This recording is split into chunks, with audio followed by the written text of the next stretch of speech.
인간은 태어나서 죽고 다시 태어날 수 있을까요? 수천 년 동안 환생은 많은 문화와 종교에서 중요한 믿음의 일부였습니다. 하지만 과연 이것이 실제로 가능할까요? 오늘 우리는 환생의 증거로 여겨지는 몇 가지 놀라운 사례들을 탐구해보려 합니다. 전생의 기억을 가지고 현생에 태어나는 것, 이것이 바로 환생입니다. 그런데 이런 환생을 실제로 경험했다고 주장하는 사람들이 있습니다. 과연 이들의 이야기는 단순한 착각일까요? 아니면 우리가 알지 못하는 무언가가 존재하는 걸까요? 1. 샨티 데비.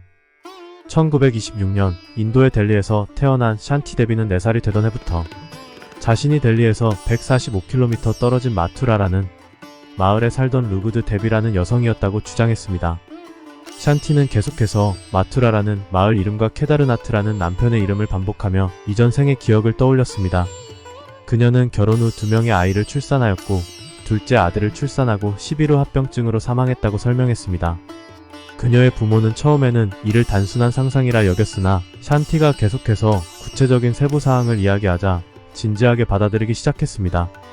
샨티의 부모는 케다르나트를 만나서 샨티의 이야기를 하고 확인해 보자고 했으며 케다르나트는 자신의 형제인 척하며 샨티를 만났지만 샨티는 한눈에 케다르나트를 알아보았고 그는 샨티와 이야기를 나눈 끝에 샨티가 자신의 부인 루구드 데비라는 사실을 인정하였습니다.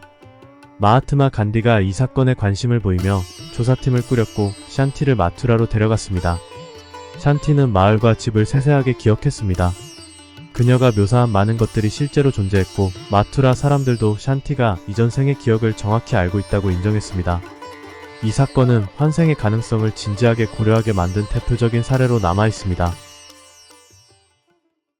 바브로 카를렌. 바브로 카를렌은 안네 프랭크의 환생 사례로 널리 알려져 있습니다.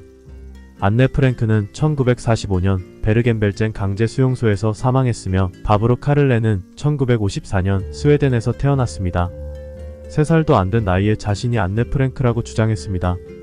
그녀의 부모는 안네 프랭크를 알지 못했으나 바브로는 자신의 과거 생에 대한 기억을 계속 이야기했습니다.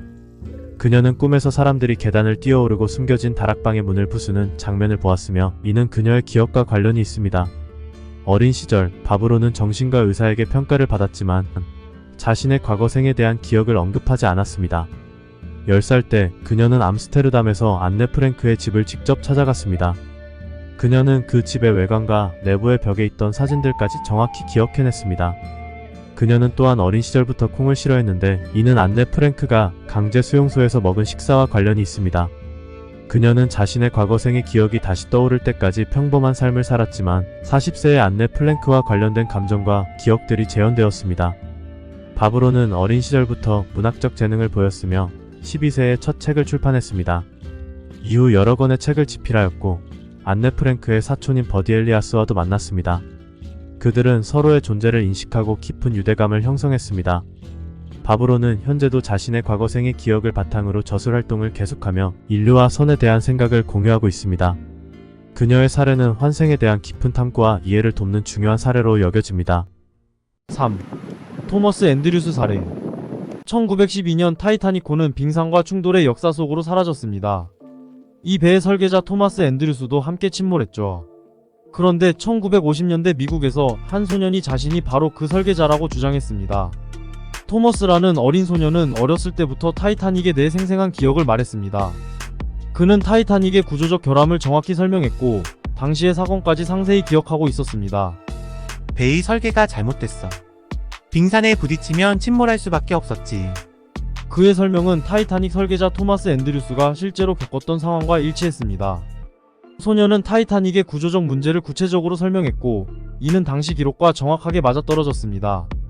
배의 침몰 원인, 설계 문제, 그리고 그의 죄책감까지. 그 나이에 알 수 없는 것들을 어떻게 알았을까요? 이안 스티븐슨 박사를 비롯한 많은 학자들은 어린아이들이 전생을 기억하는 사례를 연구해왔습니다. 이 소년의 경우도 환생일 가능성이 있을까요? 타이타닉의 설계자가 정말로 이 소년으로 다시 태어난 걸까요? 우연일까요? 아니면 신비한 진실일까요? 환생은 증명할 수 없는 신념의 영역에 속하며 개인의 세계관, 종교, 철학에 따라 다르게 받아들여집니다. 환생에 대한 결론은 과학적 증명보다는 사람들의 영적, 철학적 탐구 속에서 계속 논의될 주제인 것 같습니다.